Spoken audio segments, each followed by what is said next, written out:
王国之日月神石，并不是为了我们。从今往后，这片大陆的白昼与黑夜，所有的光明与黑暗之力，都由我掌控。我是这片大陆至高无上的神明，所有生灵皆须向我臣服。什么狗屁神明？你凭什么让我们臣服？李店主，也许你的确为了这场大比准备了数十年，也的确为了成为盟主谋划了许多。你知道战场的生死搏杀为我带来了什么吗？只有真正经历了生死，才能感悟到的那道最为纯粹也最为强大的力量。本场比赛，龙浩辰获胜，请本届圣殿大比最终获胜的势力光之晨曦全部成员上台。龙爷，谢谢喝彩吧！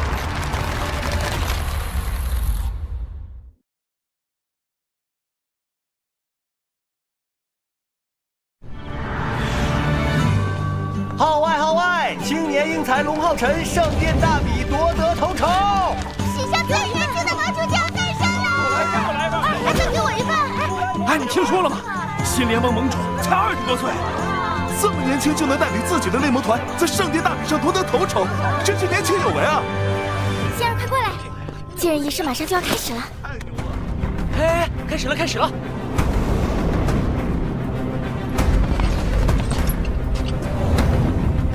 历时多天的圣殿大比，在昨日终于落下帷幕。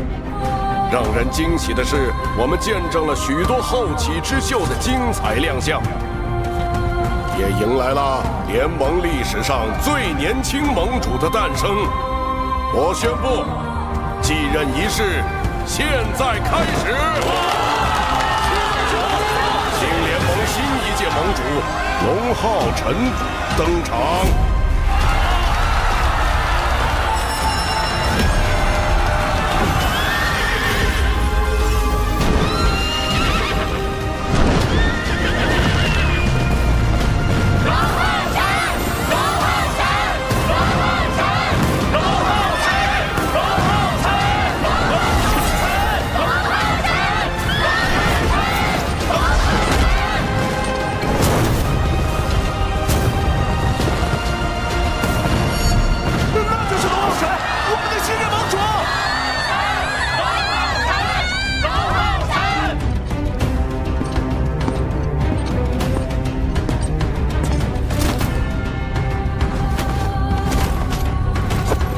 恭喜你，孩子，你走到了这一步，这是联盟的最高荣誉。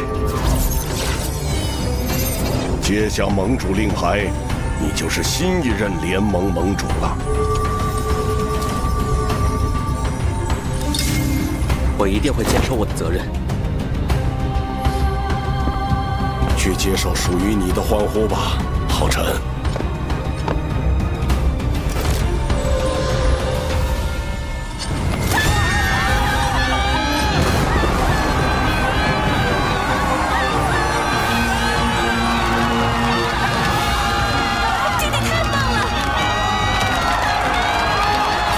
当选盟主，真是众望所归啊！就是。浩辰，我就知道你能做到。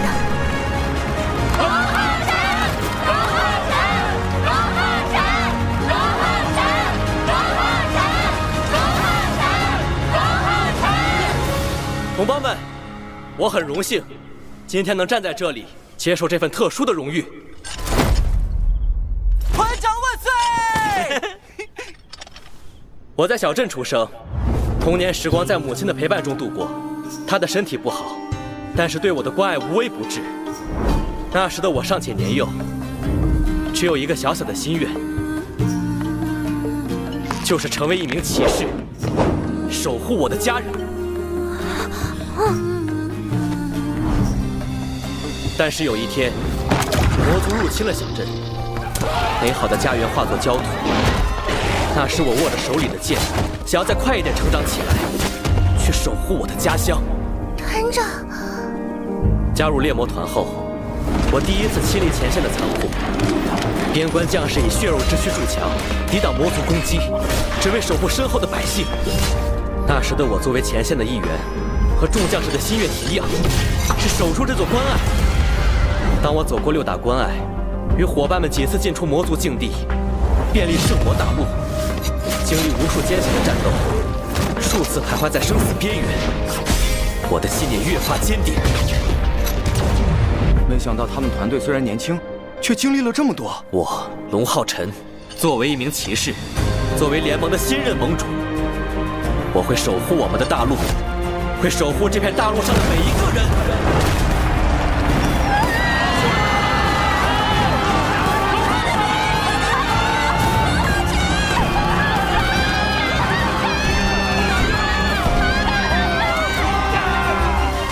6000年来，我们一直被魔族的阴影笼罩，饱受战争磨难，征战腾战的4年。没事没事，我们难得迎来安宁时光，但是这只是暂时的。只要魔族一日存在，这短暂的安宁随时可能会被推翻。啊，那我们应该怎么办啊？难道我们要一直被魔族欺负吗？如果想长久拥抱和平与希望，不再陷入魔族侵略的苦难，一个人的力量不够，一个猎魔团的力量不够，一个殿的力量不够，我们必须集结全人类的力量。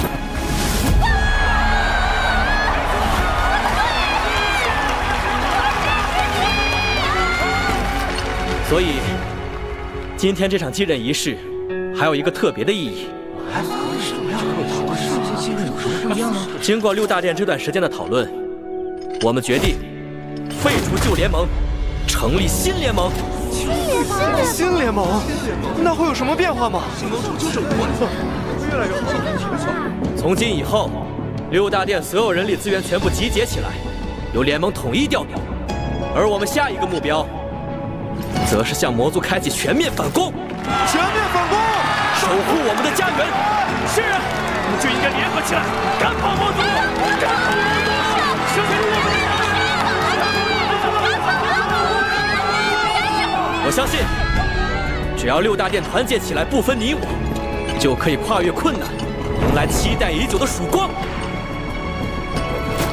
我们团结一心，立下誓言，为了联盟的未来，为了全人类的希望，一无之血，一无之骨，一无之躯，一无之魄。我宣布，新联盟正式成立。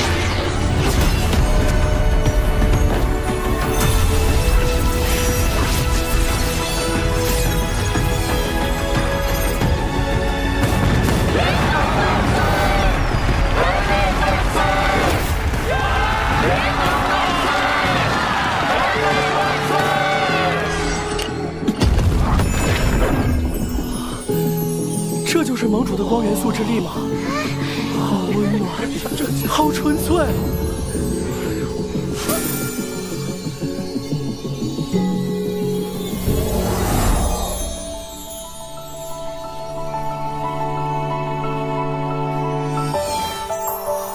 你们真是我教过的最差的一届学生，但我希望你们能通过努力，成为最让我骄傲的一届学生。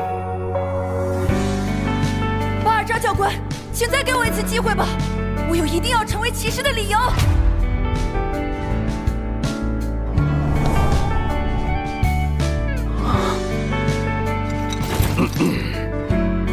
那你去和测试第1的人比一场，赢了的话，我就再给你一次机会。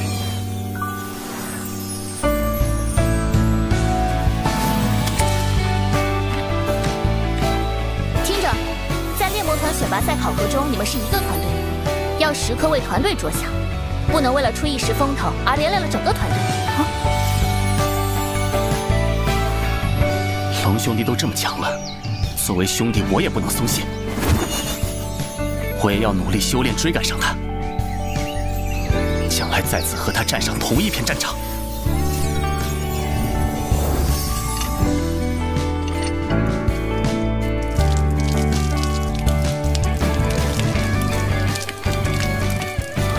赵营长，你知道吗？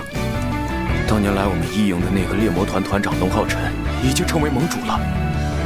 我们这些义勇的战士们，都会在他的带领下，一起上战场，赶跑所有魔族。浩辰，相信在你的照耀下，人类能找到那条光明的前路。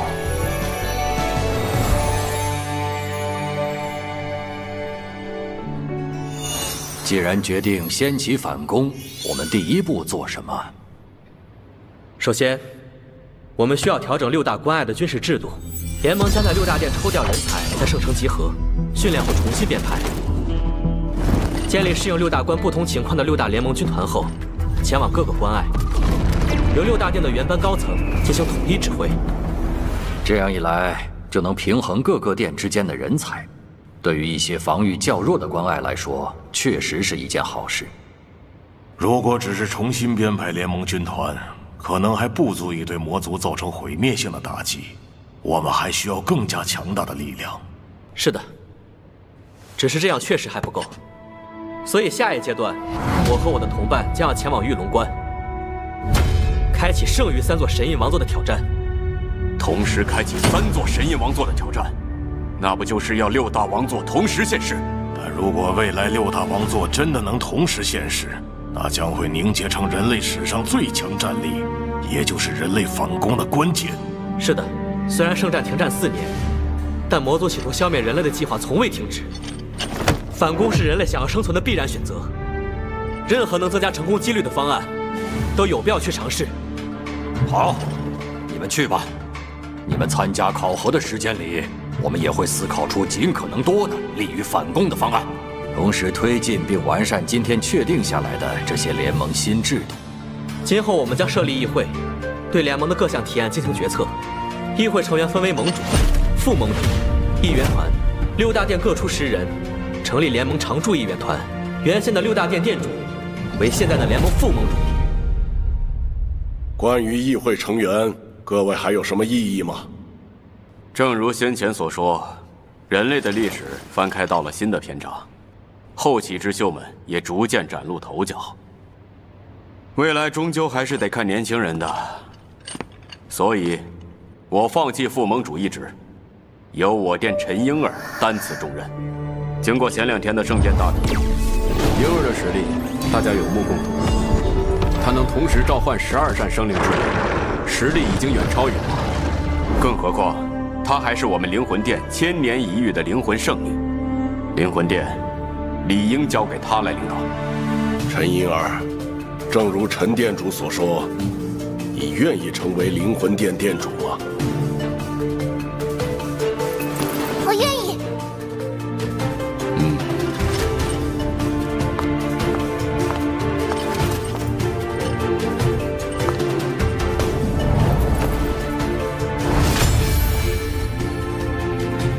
既然陈殿主先开了这个头，那么我也卸任刺客殿殿主一职，让我殿圣彩儿担此重任。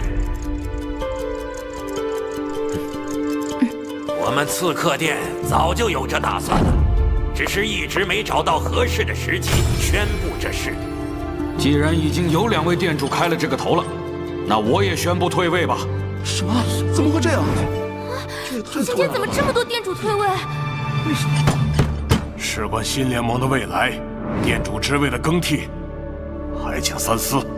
哎，这个事情我已经思考很久了。自圣战之后，战士殿人才早已青黄不接，但幸好我们战士殿年轻一代中，有一位佼佼者，能肩负起战士殿的未来。他的努力以及为战士殿的付出，我们都看在眼里。没有人比他更适合了。圆圆，上来吧。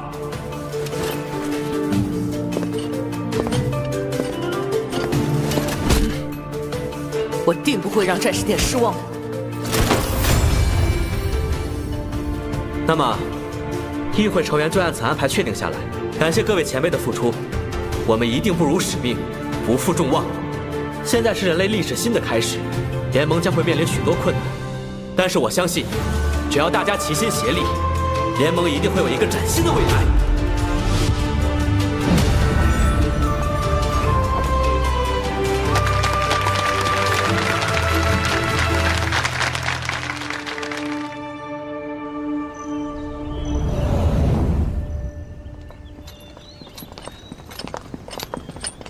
段兄，你真的不和我们一起了吗？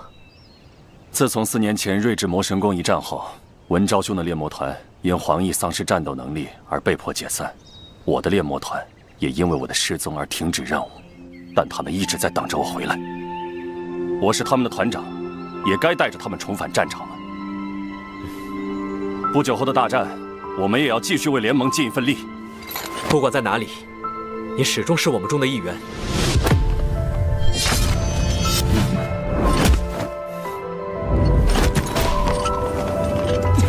好兄弟，一辈子。往后再率队深入魔族作战，一定要小心。你也是，不要过于自责。他们也希望你能有更好的未来。再见。走吧，我们去玉龙关，完成我们的目标。你的母亲近段时间身体很好，她一直在等你回家。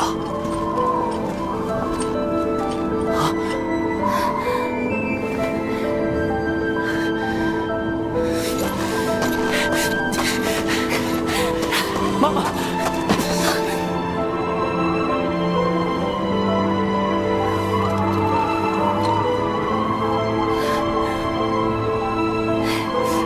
晨晨，这边来。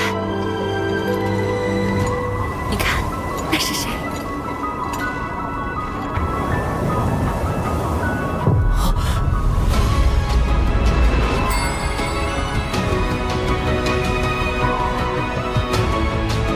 爸爸，请联盟新一届盟主龙浩辰登场。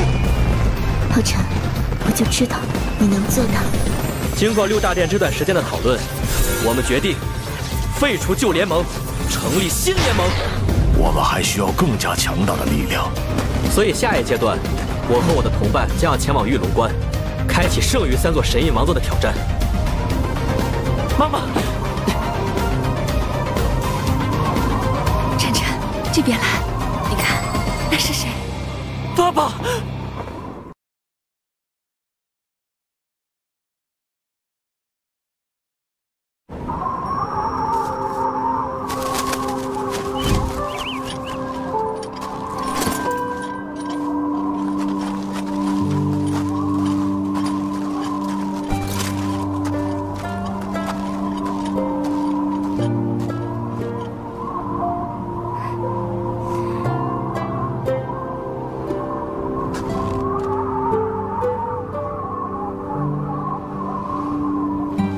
你就是采儿，对吗？嗯。我可是听晨晨经常提起你呢，今日终于见到了，真好。伯母，我也很高兴见到你。乖孩子，你这一路也累了吧？我先带你去休息。晨晨和他爸爸很久没见了，让他们俩单独聊一下吧。晨晨、星宇，晚饭就交给你们了。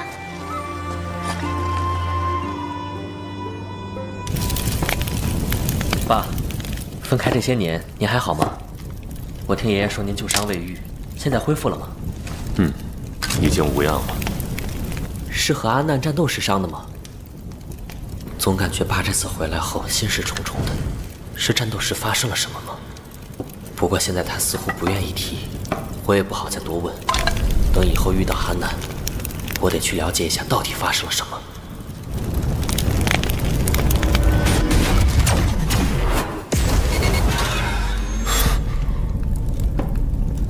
都过去了，以后我会留守玉龙关。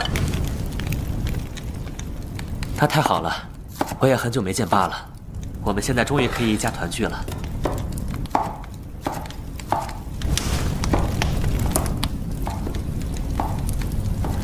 浩辰，你恨过我吗？什么？你原本可以活得更轻松，但我却引你走上了这条最难的路。爸，您说什么呢？我从来没有恨过你，反而我很感谢你。还记得您教我纯白之刃的那天，那是我第一次看到了未来想成为的样子。那时的我甚至连一道剑气都挥不出来，但您却告诉我，只要足够耐心、足够坚定，就能成为最强骑士。守护我想守护的人。这些年来，我一直铭记于心，也一直坚定不移地向前，才走到了现在这一步。我从未怀疑过你为我选择的路，我也始终相信，这就是我最想走的路。哪怕你已经死过一次，我的目标从未改变。如果有一条路可以去终结这场战争，成为一个强大的人，守护我喜欢的一切，爸爸，我不害怕。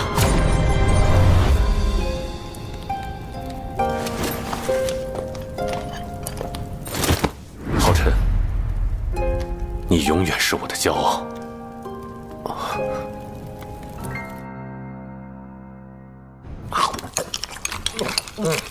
团长和副团长不在，感觉好像缺点什么。怎么？难道你想去跟星宇大人吃饭？不行不行，星宇大人太可怕了。来来来，大家一起干一杯！预祝咱们团长韩宇、杨兄和放哥明天参加神焰王座考核顺利，把剩下的王座都拿到手。杨文章，明天加油哦！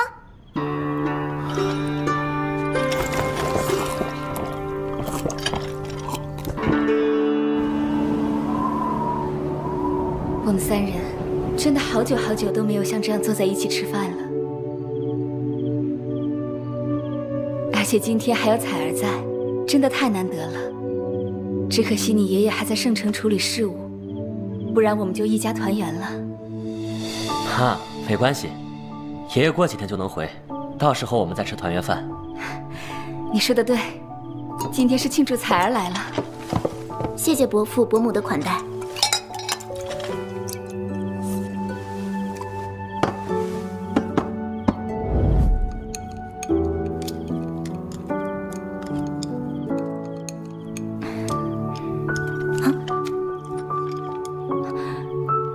对了，星宇，我们什么时候去驱魔关提亲吧？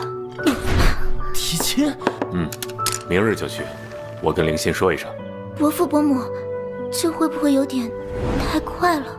是啊，爸妈，我们想等一切都结束后再成亲，而且提亲这么重要的事，我想一起去。彩儿是我一生挚爱，我希望能给她一场最幸福的婚礼。到那时候，没有魔族，没有战争，没有伤亡。我们才能安心放下一切，好好过自己的生活。看来是我们太心急了。孩子们都长大了，就让他们自己安排吧。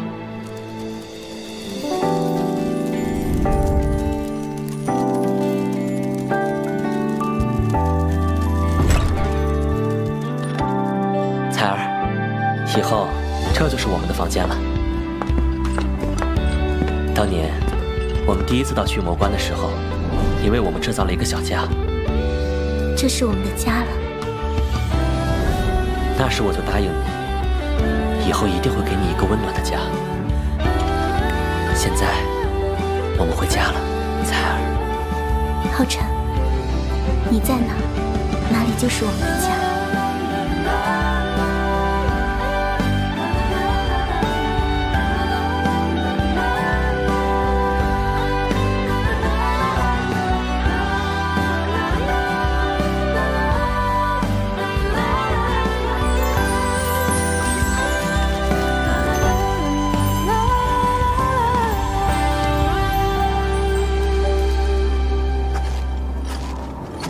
找我有什么事吗？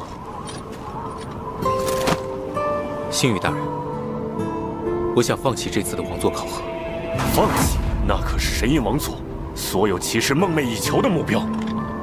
因为我有其他的目标。你是想继承你爷爷的王座吧？但以你的个性和发展方向，那张王座并不适合你。选择最适合自己的王座，这对你的未来很重要，你要想清楚。谢谢星宇大人的关心，但我的目标并不是爷爷，而是您。我想拜您为师。一直以来，您都是我的目标。我想向您学习，成为最为强大的惩戒骑士，然后在未来通过自己的实力，继承您的末日与杀戮之神印王座。没想到，你居然想继承我的王座。星宇大人，不过，你这想法倒是像极了我年轻的时候。我认可你。拜见老师。但当我的弟子很辛苦，也不是那么容易。只要能跟随你，无论再苦再累，我都愿意。那你明天还是照常来听一下神印王座考核前的讲解，就当是我给你讲的第一课。是，老师。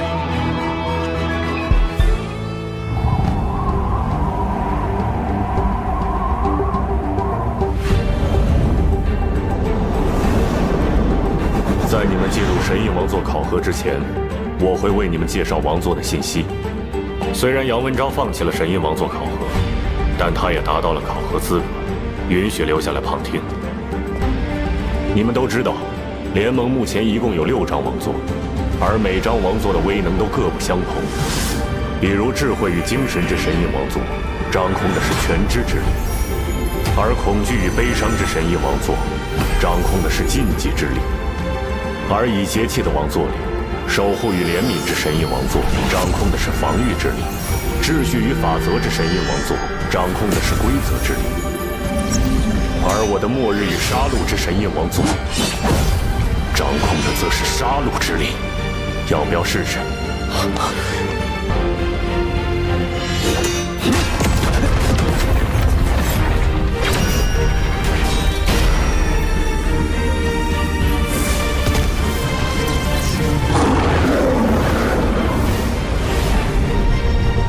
我们现在竟然在王座之上。接下来需要一人配合我的讲解，感受王座之力。你们谁来？要不让杨兄试试吧？正好他未来的目标也是这张王座。那就你来吧。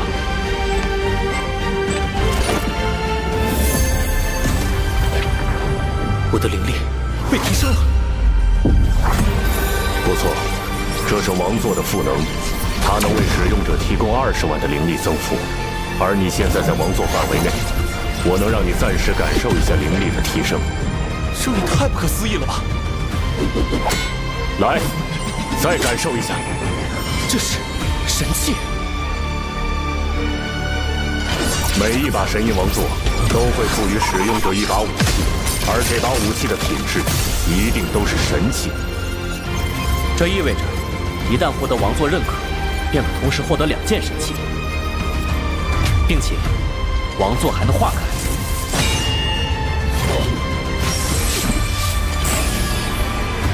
不错，每一张王座化开后，也会有不同的能力增幅。末日与杀戮之神印王座的化开，每分钟都会为我提供1成的攻击加成。2件神器，20万的灵力增幅，还有王座化开赋予的特殊能力。这就是神印王座吗？星宇大人，那永恒与创造之神印王座的威能是什么？没有人知道。什么？关于他的信息寥寥数之，但他的强大毋庸置疑。6000年前，72根魔神柱降临圣魔大陆，催生出72魔神。而他们带来的魔气，则感染周围所有生物，将他们变为了魔族，大肆屠杀人类。人类组成6大殿，试图与之抗衡，却也无法匹敌那一代的魔神皇与他率领的魔神们。很快，人类就被屠杀殆尽，眼看就要灭亡。就在这时，一张王座从天而降，它化作一道铠甲和一把神剑。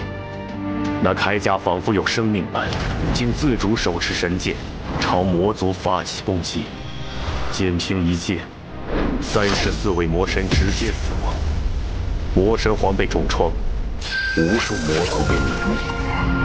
也因为这一剑，整个魔族瞬间元气大伤，沉寂了1000年之久。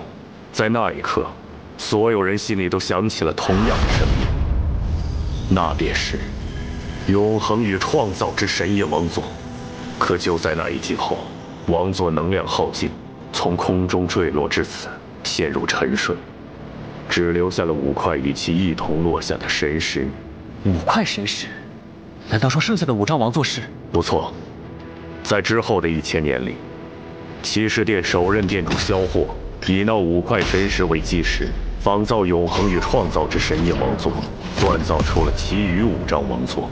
此后，6大神印王座便成为了人类的最强兵器，始终守护着人类。而永恒与创造之神印王座也一直沉睡至今，等待着被唤醒。但可以肯定的是，一旦这张最强王座显示，就是我们将魔族彻底赶出圣魔大陆之时。当然，我也要提醒你们，数千年来无数人想挑战他，却无一人能成功与之共鸣，进入考核。浩辰，我知道你的目标是他，你也曾与他多次共鸣，但永恒与创造之神印王座的考核里究竟有什么，没有人知道。也许你会遇到恐怖的危机，也许你会面临艰难的选择，这是一场完全未知的冒险，而你只能独自面对。浩辰，我们所有人都期待你能获得他的认可，但你也要注意保护好自己。定不辱使命。接下来，去开启你们的考核吧。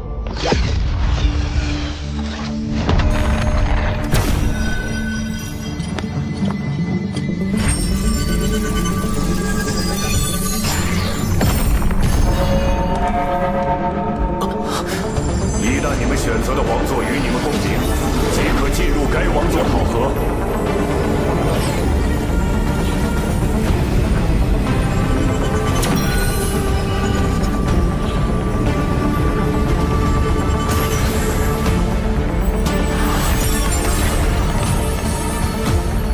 这就是神印王座考核地吗？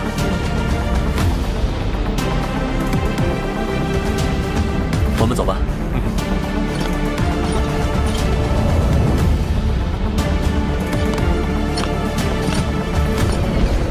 那上面就是我们要争取的神印王座了。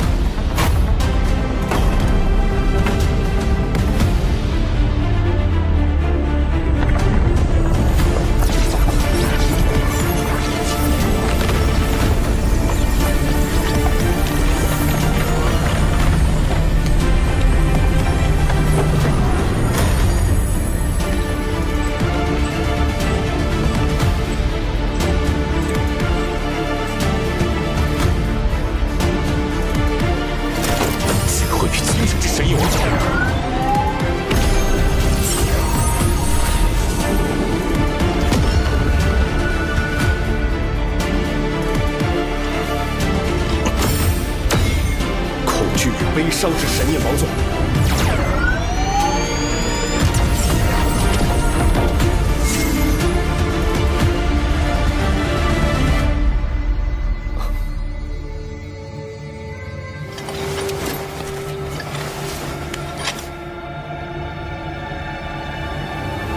永恒与创造之神印王座。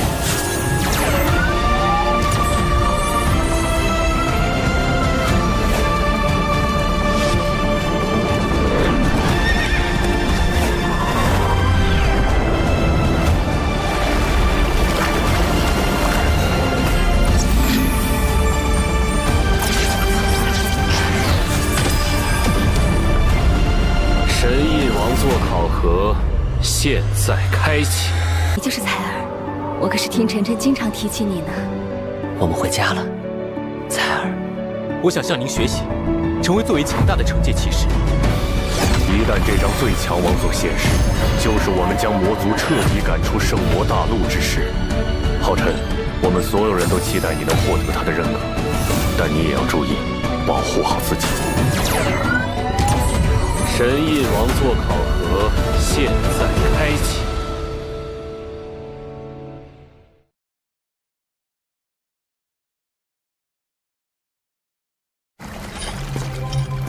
欢迎进入永恒与创造之神印王座的考验，挑战者，你需要分别完成永恒与创造的2个考验，领悟永恒与创造的真谛。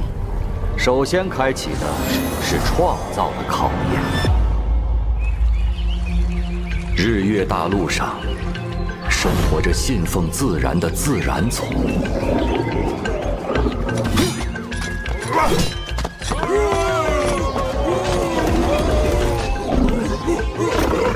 与信仰黑暗的暗夜精灵族。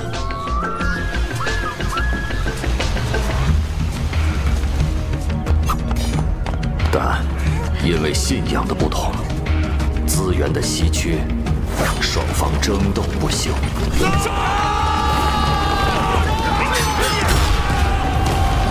战争与死亡始终萦绕在这片大陆上。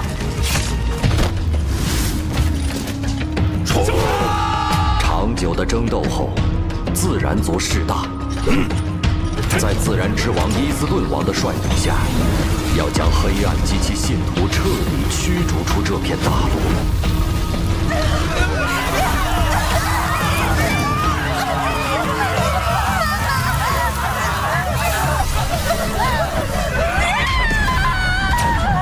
绝望的暗夜精灵族召唤了毁灭之主，毁灭降临了这片大陆，所有生灵都无可幸免。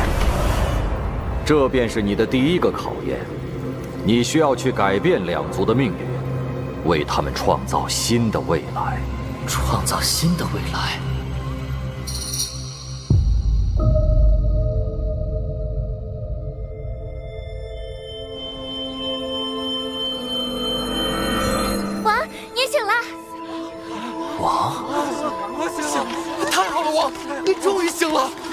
要不是为了保护我们，也不会被该死的伊斯顿王重伤。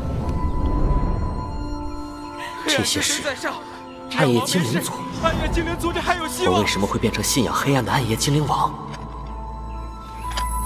我的属性仍旧是光明，灵力也没有变化，除了外表，和我原本的身体并无差别。看来这个考验是让我以暗夜精灵王的身份来改变这一切。那首先要做的，就是改变暗夜精灵族被灭族的惨剧。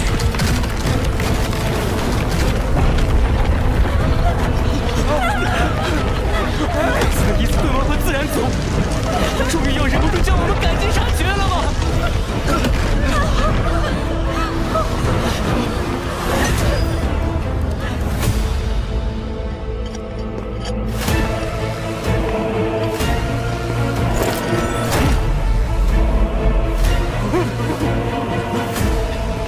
黑暗的使徒们，就让你们最惧怕的烈阳之光，将你们体内肮脏的黑暗焚烧殆尽！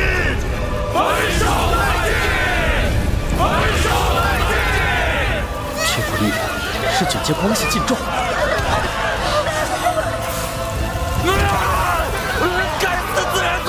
黑暗之神会诅咒你们，诅咒这个世界！黑暗永存！你们上来没好？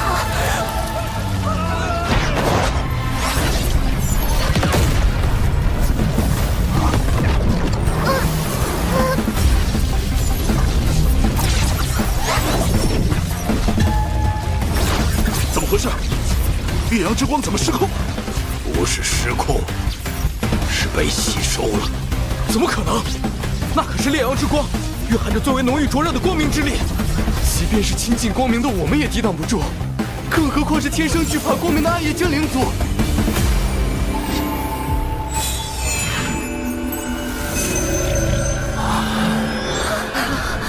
放心吧，接下来交给我。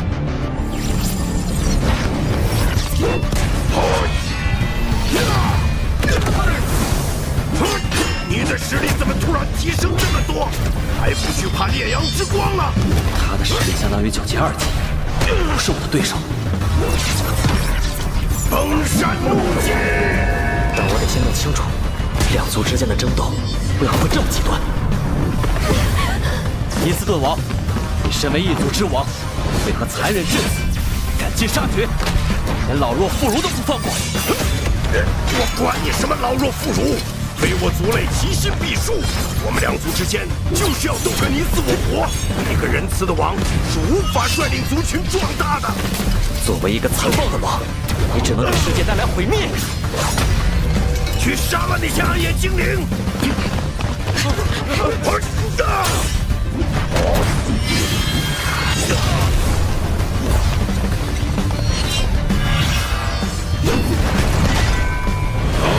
想去救他们，没门儿！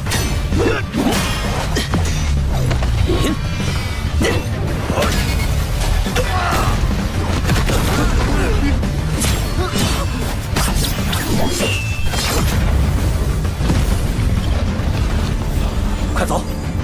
王，你一定要平安归来！你们一个都别想走！神力，泰坦之魂！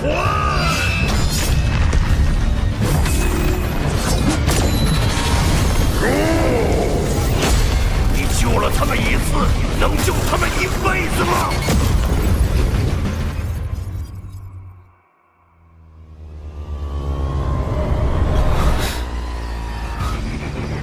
怎么回事？我不是在和伊斯顿王战斗吗？怎么突然到了这里？你们先走，我来拖住他们。不要死，要走大家一起走。思思，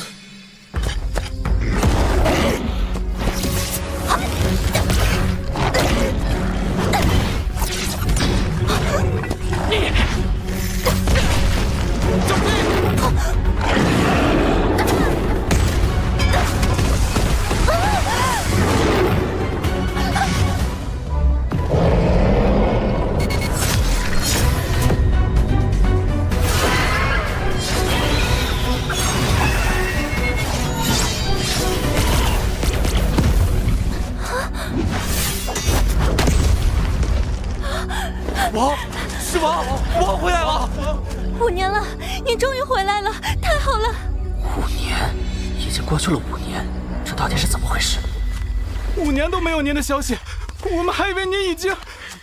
但如今您回来了，真是太好了！你们现在情况如何？为何会被自然之兽追赶？其他族人呢？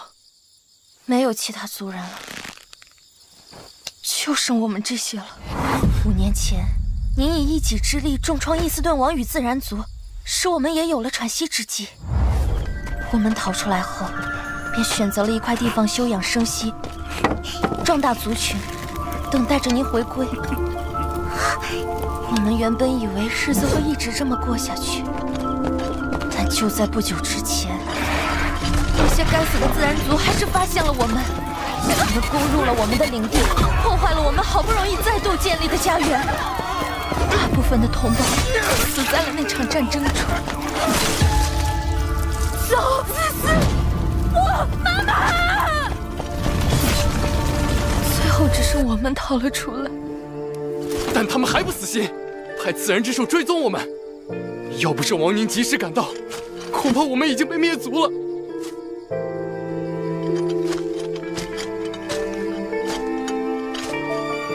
这孩子怎么了？这是因为缺少黑暗之力而出现的退化症。过不了多久，他的全身都变成灰白色时，就是彻底死亡的时候。退化症？这片大陆上的黑暗之力已经非常稀薄了，自然之力势大，黑暗即将从这片大陆上消失。黑暗之神彻底抛弃了我们，可能要不了多久，我们也会退化。暗夜精灵族会从这片大陆上彻底消失。对不起，王，您拼命救出我们，但我们还是辜负了您的期望。只是阻止那一场惨剧并没有作用。如果无法壮大暗夜精灵族，就会有第2个、第3个，无数个陷入绝望的母亲出现，就还是无法改变他们的命运，创造新的未来。有什么办法能彻底改变现在的处境，改变这一切吗？除非能拿到日月神石。日月神石是这片大陆的圣域，不仅蕴含着极为精粹的光明与黑暗之力，还拥有将昼夜交替的能力，能创造出最适合暗夜精灵生存的环境。当然，它对自然族也同样适用。但日月神石由这片大陆最强的存在——神圣巨龙守护在封禁之地。曾有无数代自然之王与暗夜精灵王想要夺取神石，壮大族群，但都命丧于此。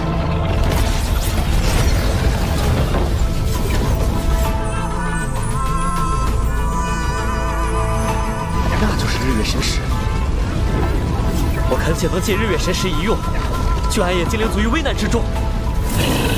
尔等卑贱之血，没有资格染指圣物。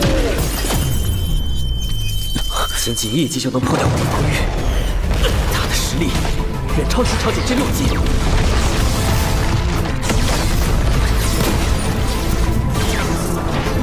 神域，天阳三绝。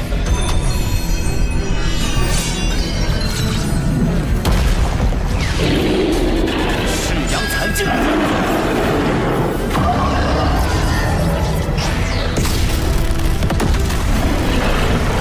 明明拥有可以掌控日月，使自然族和暗夜精灵族能和谐共处的日月神石，为何要眼睁睁地看着两族争斗不休，让死亡与绝望遍布大陆？日月神石不是为了掌控世界而存在，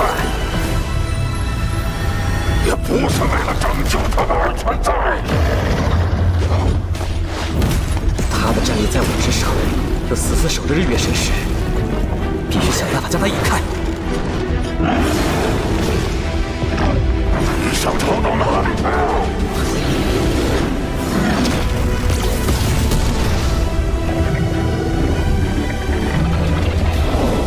这个距离差不多了。日耀，光之息。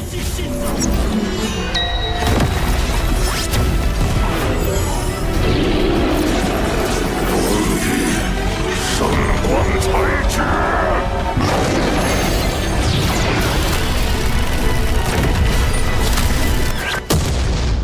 受死吧！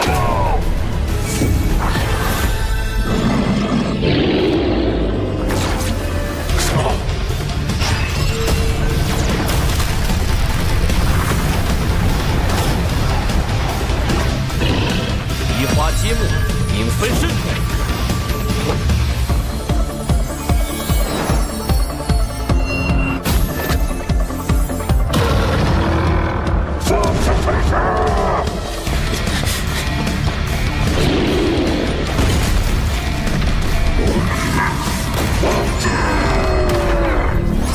神是不属于你这该死的暗夜精灵！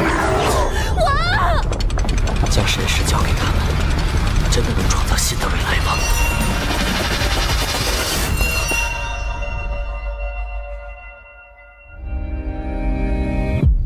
灾祸的自然使徒，千万年以来，你们曾无数次置我族于死地，如今该是你们偿还这种痛苦的时候了。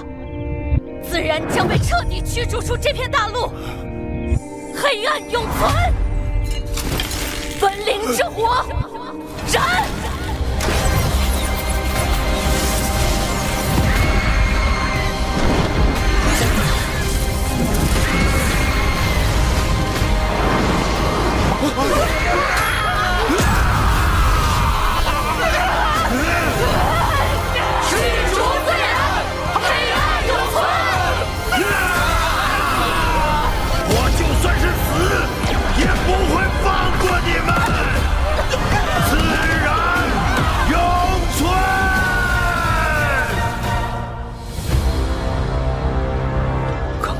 提醒我，交出神石并不会改变这一切。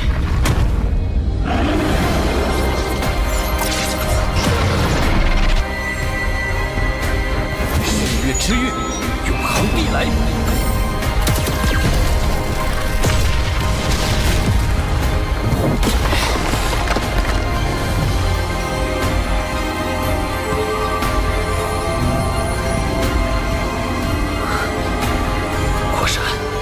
日月神石能提示未来，现在还能与日月神涡盾产生共鸣。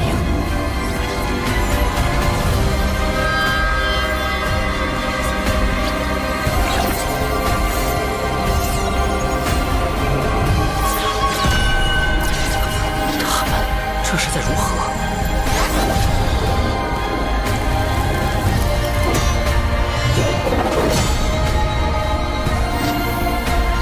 原来这才是日月神魔盾的完整形态。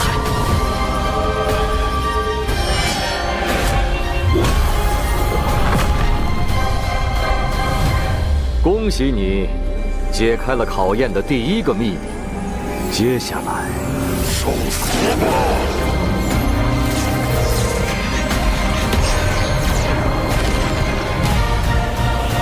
你将面临无尽的毁灭。